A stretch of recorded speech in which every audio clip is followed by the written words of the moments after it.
علمتنا وعلمنا ما ينفعنا وزدنا علما وبارك لنا في علمنا وارزقنا الإخلاص في القول والعمل كاملا وعلما نافعا لا ينسى وتوفيقا دائما وصحة ويقينا وعافية.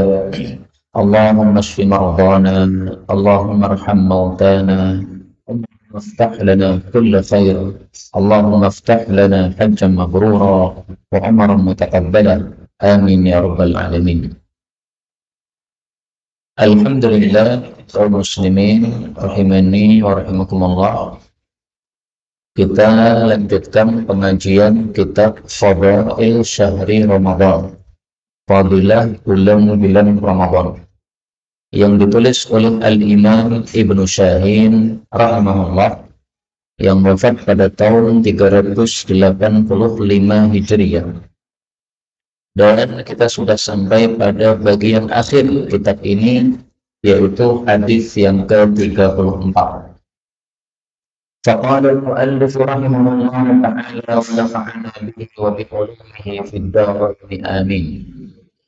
قال حدثنا الحسين بن محمد بن عفير قال حدثنا إبراهيم بن عامر الأصبهاني قال حدثنا أبي عن النعمان عن سفيان عن حبيب بن أبي ثابت عن عمارة بن عمير عن ابن المطوس قال فلقيت أنا المطوس فحدثني عن أبيه عن أبي هريرة رضي الله عنه قال قال رسول الله صلى الله عليه وسلم man afṭara, barang siapa yang berbuka, yaitu tidak berpuasa, yauman, pada satu hari, min Ramadan, dari bulan Ramadan, min ghairi maradin, tanpa sakit, wala rukhsah, tanpa rukhsah, tanpa keringanan, fala yafihi, maka tidak bisa mencukupinya, siyamud dahri, puasa sepanjang tahun, kullihi, semuanya, wa in shamahu, meskipun dia melakukan puasa tersebut. Jadi kaum muslimin rahimani wa rahimakumullah, meninggalkan puasa Ramadan meskipun hanya satu hari, ini dosa sangat besar di hadapan Allah Subhanahu wa taala. Maka diancam oleh Nabi sallallahu alaihi wasallam, satu hari kamu tidak puasa, padahal tidak ada uzur, tidak ada sakit, tidak ada rukhsah seperti safar misalnya.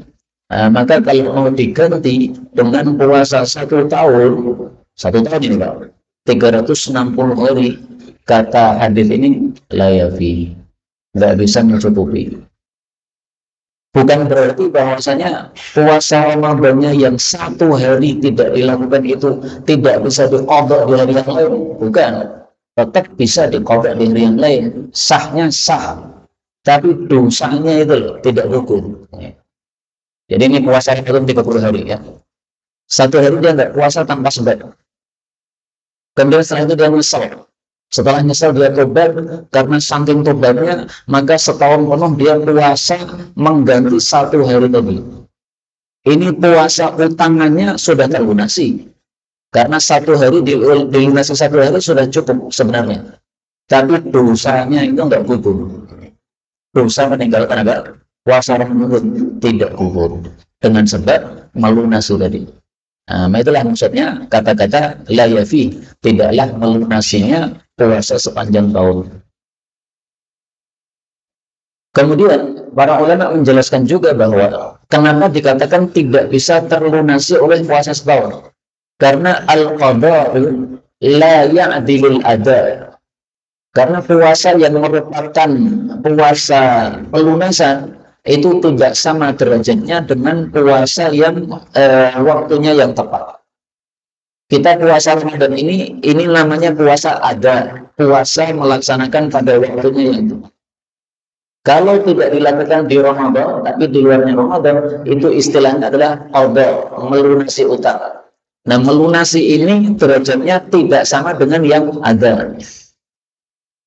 Para perempuan, wanita-wanita yang haid ini, mereka 7 hari haid maka tidak puasa. Kemudian menggantinya kapan? Setelah Ramadan. Nah, itu namanya qadha. Nah, maka secara umum namanya qada itu lebih rendah derajatnya daripada ada. Karena itu di dalam Al-Quran setelah Allah Subhanahu wa taala bicara tentang keringanan untuk tidak puasa, ya, bagi orang yang tua renta, bagi orang yang yang safar, ada yang sakit, Allah tetap mengatakan wa antasumu khairul lakum, bahwasanya kalian puasa itu lebih baik bagi kalian. Jadi kita safar tidak puasa kan boleh, tapi nanti mengkodok di hari yang lain. Nah, derajatnya kodoknya lebih rendah. Makanya Allah katakan puasa lebih baik. Kecuali kalau safarnya sangat melelahkan sehingga menyiksa diri. Nah, maka malah lebih baik tidak berpuasa. Kalau safarnya normal biasa, lebih baik kita untuk tetap puasa. Kaum muslimin rahimakumullah, hadis ini saya jujur derajatnya bermasalah untuk para ulama, sangatnya bermasalah untuk para ulama, tetapi maknanya secara umum diterima oleh para ulama, yaitu bahwa meninggalkan puasa Ramadan adalah dosa besar, sama dengan meninggalkan sholat, dosa besar. Kenapa? Sama-sama dua ini rukun Islam. Sholat rukun Islam, puasa juga rukun Islam.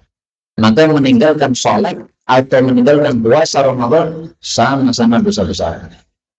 Untuk meninggalkan sholat, Rasulullah SAW sangat tegas mengatakan bahwasanya yang meninggalkan sholat itu sudah kafir. Faman tarakaha faqad kafara. Barang siapa yang meninggalkan sholat, al-ahdul ladzi bainana wa bainahum shalat.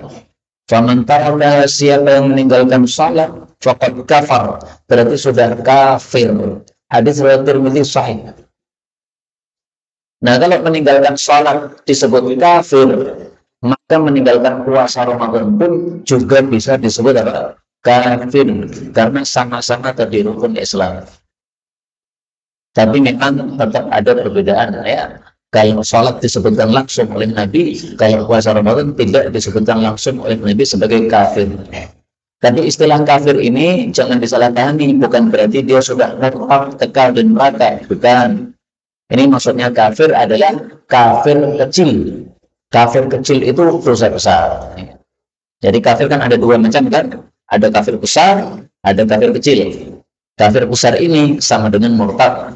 Dia kekal di neraka, nggak bisa masuk surga sama sekali.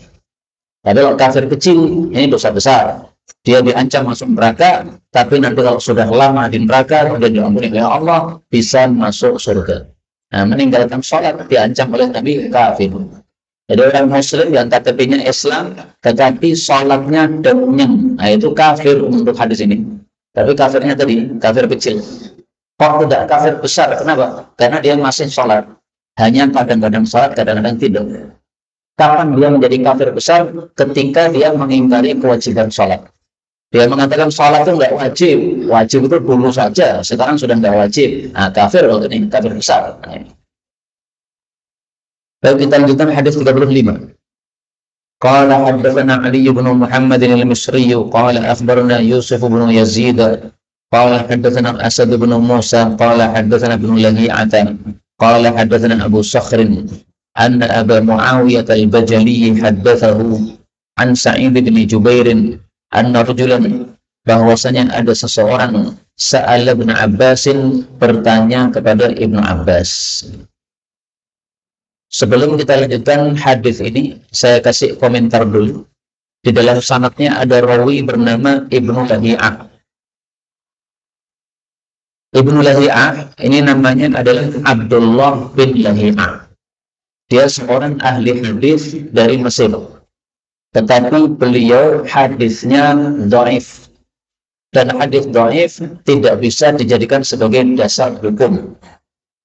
Lah, kenapa hadisnya dicantumkan di sini padahal hadisnya dhaif? Nah, maka saya katakan bahwa hadis ini nggak bicara hukum, tapi bicara tentang fadhil syahri Ramadan, fadilah bulan Ramadan. Kalau untuk masalah fadilah saja, maka hadis-hadis dhaif oleh para ulama masih bisa dipakai dengan syarat-syarat tertentu. Tapi kalau untuk menetapkan hukum, maka hadis dhaif tidak bisa dipakai untuk menetapkan hukum. Nah, maka karena di sini hanya bicara fadilah, tidak ada masalah. Adapun kenapa Abdullah bin Lahiyah ini dia dhaif atau lemah? Kenapa? Karena hafalannya rancu. Apa sebabnya hafalannya rancu? Padahal dulu-dulu dia hafalannya kuat. Hafalan beliau rancu dan mahtar tubuh setelah kitab-kitab beliau terbakar. Jadi seorang ulama kitabnya banyak. Kemudian suatu saat Allah takdirkan rumah dia terbakar, kitabnya habis. Nah, gara-gara kitabnya terbakar, kemudian hafalannya jadi kacau. Ini hafalan kacau karena terbakar kitab, bisa jadi karena setelah terbakar kitab itu beliau nggak bisa lagi membuka-buka kitab, maka hafalannya jadi kacau. Bisa jadi juga bukan karena itu, tapi karena saking susahnya. Jadi sebenarnya hafalannya nggak terpaku pada kitabnya, tapi saking susahnya itu hafalan jadi kacau. Dan itu bagi manusia sangat biasa, wajar. Orang susah terus mikirnya jadi gerambiang. Asalnya orangnya cerdas, tapi karena ada masalah jadi gerambiang. Maka termasuk proses ini menyimpang sedikit. Termasuk proses pernikahan yang pernah saya ketahui dari sebagian orang, ketika ada seorang perempuan dilamar. Maka ibunya tidak mau menyampaikan lamarannya kepada perempuan tadi. Kenapa? Dia pergi mau testing sekolahnya. Kenapa? Karena khawatir nanti kalau ujiannya dia mikir macam-macam, jadi nggak fokus, jadi berhentian mikirnya. Nah, biarkan tesnya lulus dulu, selesai, dan kemudian lamarannya disampaikan. Nah, termasuk di sini Abdullah bin Lahiyah, kenapa hafalannya hancur? Mungkin karena susahnya setelah kitabnya terbakar. Panjenengan harus tahu bahwa kitab itu bagi para ulama itu lebih berharga daripada emas. Mungkin kehilangan emas dia udah saja nggak apa-apa, emas hilang. Itu hanya dunia. Tapi kalau kitab hilang, wah, ini seperti kehilangan nyawa. Jadi para ulama cintanya kepada kitab-kitab itu seperti cinta mereka kepada nyawa. Sehingga wajar kalau mereka susah gara-gara kitabnya terbakar. Jadi jangan dicela, wah ulama kok gitu, jangan dicela begitu. Ya. Panjangan nggak ngerti bagaimana ulama itu menilai satu kitab. Satu kitab hilang, susahnya bukan main, karena ilmu di situ tersimpan. Baik, kita lanjutkan. Di sini Sa'ala bin Abbas, seseorang bertanya kepada Ibnu Abbas. Nah, dari sini kita ketahui bahwa berarti Ibnu Abbas ini termasuk para ahli fatwa di antara sahabat-sahabat Nabi Sallallahu Alaihi Wasallam. Tidak semua sahabat Nabi itu ulama. Dan tidak semua ulama sahabat Nabi itu ahli fatwa. Ibnu Abbas ini termasuk ulama sahabat Nabi dan termasuk ahli fatwa sahabat Nabi. Sehingga banyak pertanyaan-pertanyaan disampaikan kepada beliau. Ya. Maka saya teringat satu ucapan para ulama yang sangat bagus tentang fadilahnya bertanya. Para ulama mengatakan al-ilmu khazain. Ilmu itu adalah gudang-gudang. Wa miftahuha su'al, kuncinya adalah bertanya. Fasalu yarhamkumullah, maka bertanyalah semoga Allah merahmati kalian. Fa innahu yunjaru fihi arba'ah, dalam satu pertanyaan yang dikasih pahala ada 4 orang. Siapa saja? As-sa'il, yang bertanya dikasih pahala. Wal mu'allim, yang mengajarkan, yang menjawab dikasih pahala. Wal mustami, yang mendengarkan, seperti yang teman-teman yang mendengarkan dikasih pahala. Wal muhibbulahum, dan yang mencintai kepada mereka. Ini ada majelis ilmu, ada orang yang tidak ikut mendengarkan, tidak juga sebagai pembicara, tidak juga duduk di belakang, tapi dia suka. Sukanya dibuktikan dengan apa? Jaga parkir misalnya, atau menyiapkan teh atau kopi, itu sudah ada pahala itu. Jadi kita sekarang diskusi ilmiah, ada yang bertanya, ada yang menjawab, mereka di luar dan yang sama. Ya, ini menurut siapa? Perkataan para ulama. Nah, maka di dalam Islam ini bertanya tentang agama ini sangat dihasilkan karena pada pahala. 4 orang berpahala, yang bertanya, yang menjawab, yang mendengarkan, dan yang suka. Nah, kita lanjutkan lagi. Faqala, dia mengatakan, ini sesungguhnya aku telah berbuka yauman, satu hari min Ramadan, dari bulan Ramadan. Fahal tajiduli, maka apakah kau dapati untuk saya makhrajan, solusi? Faqala Ibn Abbas, maka Ibn Abbas berkata kepadanya, in qadarta, jika kamu mampu ada yaumin min Ramadan, terhadap satu hari di bulan Ramadan, fariqan, dalam keadaan longgar, fasumhu makanhu, maka puasalah adanya sebagai gantinya. Dia bertanya lagi, wa hal ajidu yauman min Ramadan fariqan, apakah mungkin saya dapati satu hari di bulan Ramadan yang kosong? Mungkin enggak kita dapati satu bulan Ramadan yang kosong, yang bebas, yang kita boleh tidak puasa? Ya enggak ada. Jadi maksudnya Ibn Abbas, kalau ada satu hari di bulan Ramadan yang kamu kosong, alias kamu bebas, boleh puasa, boleh tidak, maka pas hari itu kamu puasa untuk mengganti satu hari yang kamu tidak puasa. Nah, maka dia mikir, apa ada yang kosong? Nggak ada yang kosong. Karena puasa Ramadan itu 30 hari langsung semuanya kita harus wajib puasa. Nggak ada satu hari yang bebas, itu nggak ada. Ya total 30 ini puasa. Faqala Ibn Abbas, maka Ibn Abbas mengatakan, wa lam wajidu laka fil fidya ghayra hadza. Saya mendapati fatwa untuk kamu selain fatwa ini. Seolah-olah Ibn Abbas mengatakan kamu dosanya nggak bisa dihapus dengan sebab kamu meninggalkan puasa Ramadan tanpa alasan. Meskipun kamu ganti 1 tahun, dosanya tetap dosanya. Puasa 1 tahun ini hanya menggugurkan kewajiban puasa yang sudah ditinggalkan, itu saja. Tapi dosanya masih nempel sama dia.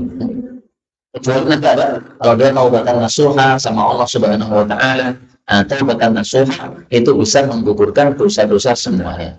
Tapi kalau sekedar puasa saja tanpa ada penyesalan yang dalam, tanpa ada taubat nasuha, enggak diampuni dosanya oleh Allah Subhanahu Wa Taala. Karena itu kaum muslimin rahimakumullah, kemudian meninggalkan puasa Ramadan seperti ini, kalau kita mengetahui saudara kita atau kerabat kita atau teman kita yang tidak puasa Ramadan, maka sebisa mungkin kita nasihati sampai dia sadar. Kasihan dia sendiri, dia menyebabkan dirinya kafir kepada Allah Subhanahu Wa Taala, meskipun kafirnya tadi kafir kecil, bukan kafir murtad, tapi kafir kecil itu sudah termasuk dosa besar. Kita lanjutkan hadis 36. Qala haddatsana Ismail bin Ali qala haddatsana Musa bin Ishaq qala haddatsana Yahya bin Abdul Hamid qala haddatsani Abdul Rahim bin Zaid al-Ammi. Di sini tertulis Abdul Rahim, ini yang benar, karena pada sebagian naskah itu Abdullah bin Zaid bin Salam. Yang benar adalah Abdul Rahim bin Zaid al-Ammi. An abihi an Sa'id bin Jubair an Ibnu Abbas radhiyallahu anhu qala Rasulullah sallallahu alaihi wasallam, man adraka, barang siapa yang mendapati syahr Ramadan, bulan Ramadan, di Makkah, di Makkah, min awalihi, dari awalnya, ila akhirihi, sampai akhirnya, siyamahu, puasanya, wa qiyamahu, dan tahajudnya, maka kataballahu lahu, Allah catat untuknya, mi'ata alfi syahri Ramadan, 100.000 bulan Ramadan, di luar kota Makkah. Inilah yang menyebabkan orang-orang semangat puasa Ramadan full di kota Makkah. Sampai di dalam tim umroh itu ada seringkan tawaran umroh full Ramadan. Dasarnya ada di sini. Tapi saya harus jujur, hadis ini tidak sahih. Tetapi meskipun tidak sahih, saya ingin sampaikan dua hal. Pertama, meskipun tidak sahih, ini karena bicara tentang fadilah amal, maka para ulama seringkali menyampaikan. Tapi ketika menyampaikan, kita sampaikan ini hadis yang dhaif, tidak sahih. Kemudian yang kedua, meskipun tidak sahih, tapi hadis ini ada sedikit penguatnya dari hadis yang lain. Ya, mari kita lihat sedikit penguatnya dari hadis yang lain.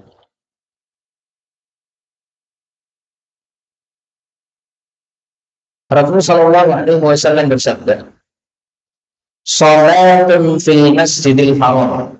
Satu kali salat di Masjidil Haram, afdalu min mi'ati alfi salatin, lebih utama daripada 100.000 kali salat fi ma siwahu, di selain Masjidil Haram. Hadis sahih riwayat kitab Sunan dan yang lain-lain. Nah, di sini Nabi menyampaikannya bukan puasa Ramadan, tapi adalah salat. Salat di Masjidil Haram dibandingkan dengan di masjid ini. Maka kata Nabi, di Masjid Haram salat satu kali, di masjid ini 100.000 kali salat, masih lebih utama yang satu kali di Masjidil Haram. Nah, sekarang kalau sholat saja seperti itu, maka puasa Ramadan dilipat gandakan 100.000 kali, kan bagi Allah mudah. Nah, maka saya katakan tadi ada sedikit penguatnya. Kenapa saya katakan sedikit penguat? Kok tidak langsung penguat? Karena hadis ini bicara tentang sholat, sementara yang tadi bicara tentang puasa. Antara sholat dengan puasa tetap tidak sama. Sholat itu adalah amal paling tinggi, mengalahkan amal-amal yang lain. Maka seandainya ini fadilahnya khusus dikasihkan oleh Allah untuk sholat, sementara yang lain-lain itu ya wajar.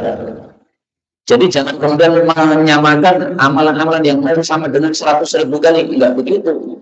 Apakah kalau Anda sedekah di Masjidil Haram lebih utama daripada sedekah 100.000 kali di tempat yang lain? Enggak bisa dikatakan begitu. Karena ini hanya bicara tentang sholat.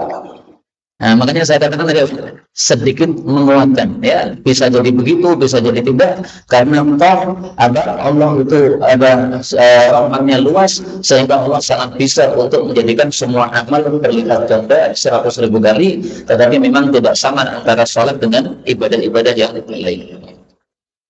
Baik, ini fadilah pertama, ya. Ini karena fadilahnya banyak, saya kasih nomor saja. Fadilah pertama, dicatat 100.000 Ramadan di luarnya. Fadilah kedua, wa kana lahu bi kulli yawmin maghfiratun wa syafa'atun. Setiap harinya dia mendapatkan ampunan dari Allah dan syafaat besok di akhirat. Ampunan dari Allah berarti dosa-dosanya dihapuskan. Syafaat berarti kalau masuk neraka nanti akan dikeluarkan menuju ke surga. Atau yang seharusnya masuk neraka jadi nggak masuk neraka. Jadi syafaat itu bermacam-macam. Ya. Pertama, yang semestinya masuk neraka gara-gara syafaat nggak jadi masuk, batal. Ya. Jadi mestinya dia masuk. Tapi karena datang syafaat maka udah nggak jadi masuk. Yang kedua, mestinya lama di dalam neraka gara-gara syafaat maka jadi tidak lama dalam neraka. Misalnya mestinya 1 tahun di neraka, oleh Allah diringankan, udahlah 1 hari saja. Kenapa? Dapat syafaat. Tapi ingat, 1 hari di neraka sama dengan 1.000 tahun di dunia. Na'udzubillah min syarri dzalik.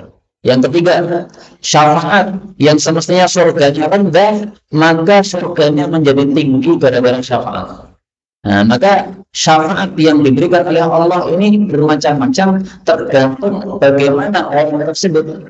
Kalau orang tersebut mestinya masuk neraka dengan sebab syafaat, berarti ini jadi masuk. Kalau dia tidak berhak masuk neraka karena sudah diampuni semua dosanya oleh Allah, tapi surganya rendah, dengan syafaat berarti menjadi tinggi. Masih ada satu lagi syafaat yang keempat berarti, tapi ini syafaat khusus, yaitu untuk Abu Thalib paman Nabi SAW. Hukum asalnya orang kafir nggak bisa mendapatkan syafaat di akhirat. Ini hukum asal.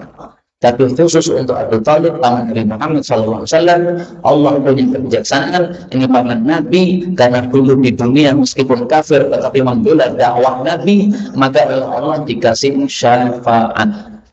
Syafaatnya apa? Mestinya katanya paling rendah, karena kafir. Tapi oleh Allah ditaruh rangka paling atas, paling ringan. Terus ringannya bagaimana? Disuruh berdiri di atas bara api neraka. Berdiri kok, ya. Tapi karena berdiri di atas neraka, ini otaknya ini umum, ya. Menggelegar di sini, umum, ya. Maka ini seluruh tubuhnya rusak berarti. Jadi tulang-tulangnya semuanya sampai otaknya ini semuanya mendidih. Nauzubillah min syarri dzalik. Itu khusus untuk Abu Thalib. Selain itu nggak ada orang kafir dapat syafaat karena saking jeleknya mereka di hadapan Allah Subhanahu wa taala.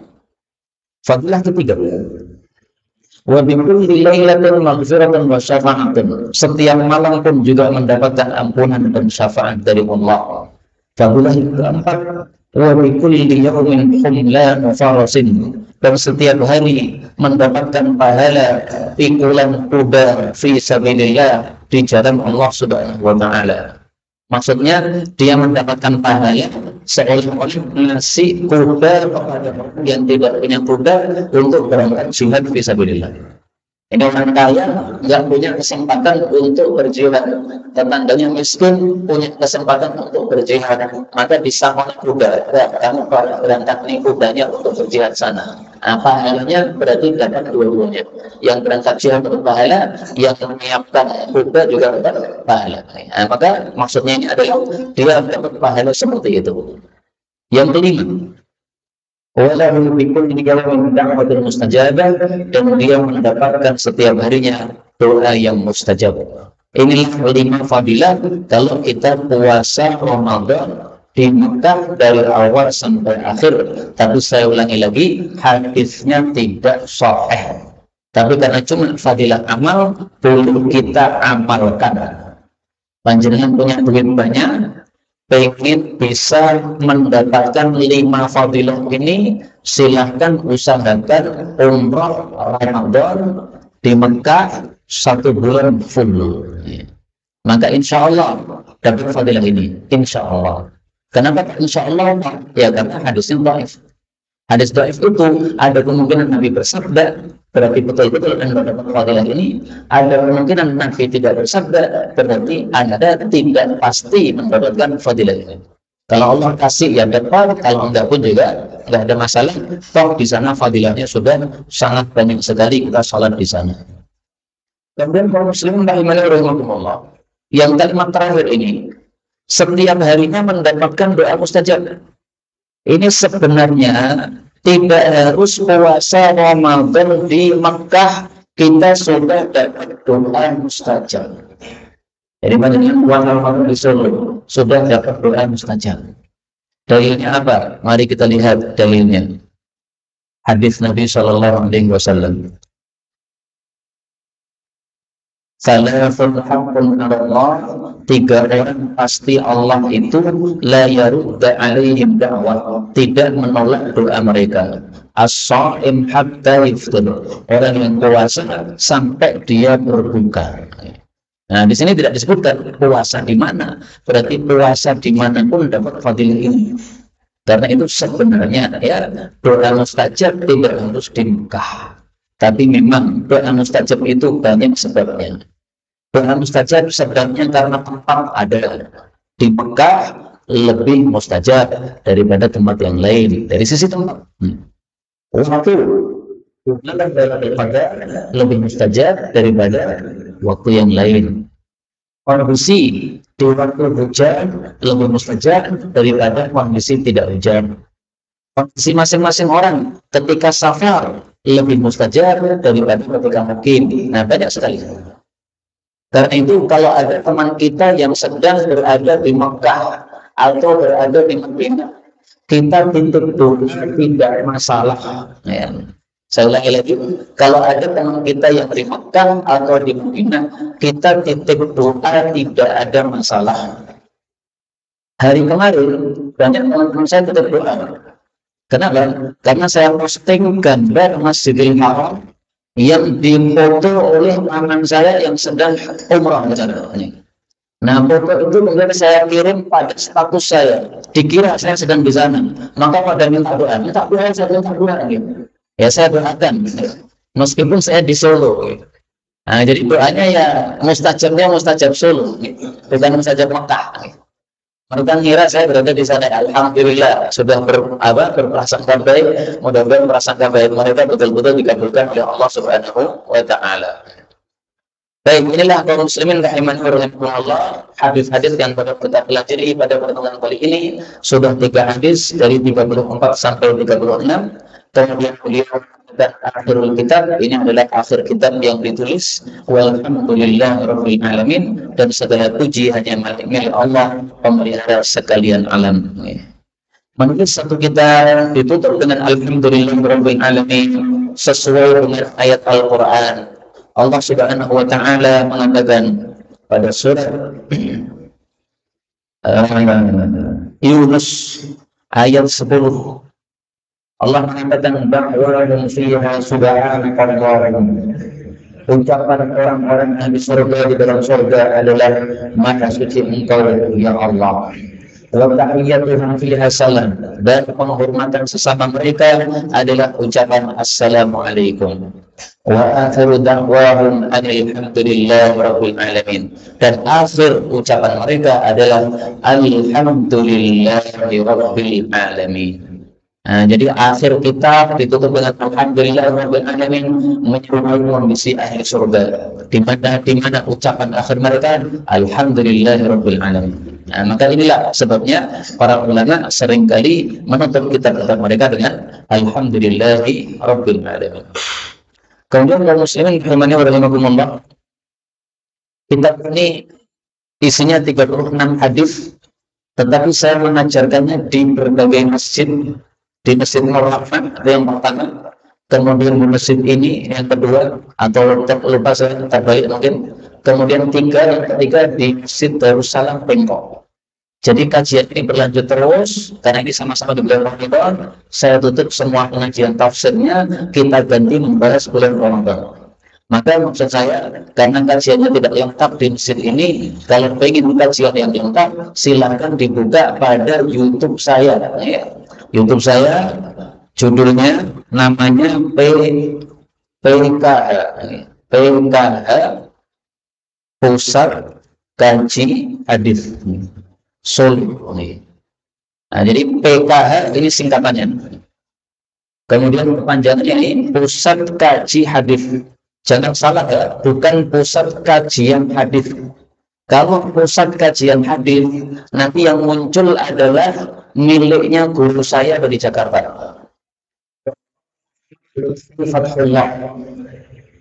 Salah satu guru saya, meskipun guru jauh, guru online, bukan guru barat.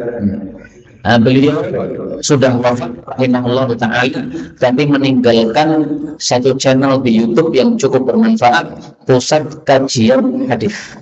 Nah, nama ini saya meniru nama milik beliau, nama channel beliau, tapi saya kurangi kajian diganti kaji. Kemudian ada tambahan Solo ini supaya memudahkan pencarian. Karena kalau pusat kajian hadis pasti nanti yang nyabet itu yang di sana. Karena di sana mungkin lebih terkenal dan lebih lama.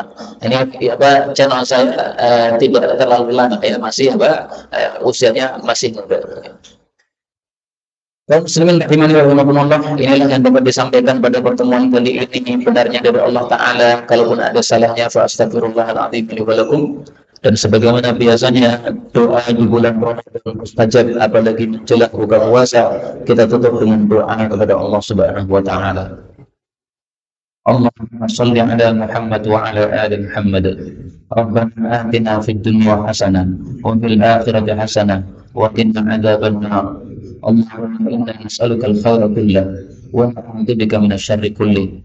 ربنا هب لنا من ازواجنا وذرياتنا قرة اعين واجعلنا للمتقين اماما ربنا اوزعنا ان نشكر نعمتك التي انعمت علينا وعلى والدينا وان نعمل صالحا ترضاه واصلح لنا في ذرياتنا اللهم يا مقلب القلوب ثبت قلوبنا على دينك، ويا مصرف القلوب صرف قلوبنا على طاعتك. اللهم افتح لنا كل خير، اللهم آتنا من كل شيء سببا، اللهم افتح لنا حجا مبرورا، اللهم افتح لنا عمرا متقبلا، اللهم افتح لنا نفعا الناس نفعا عميما، اللهم افتح لنا ليلة القدر كاملة. اللهم إنا نسألك الخير كله ونعوذ بك من الشر كله. اللهم اغفر للمؤمنين والمؤمنات أجمعين.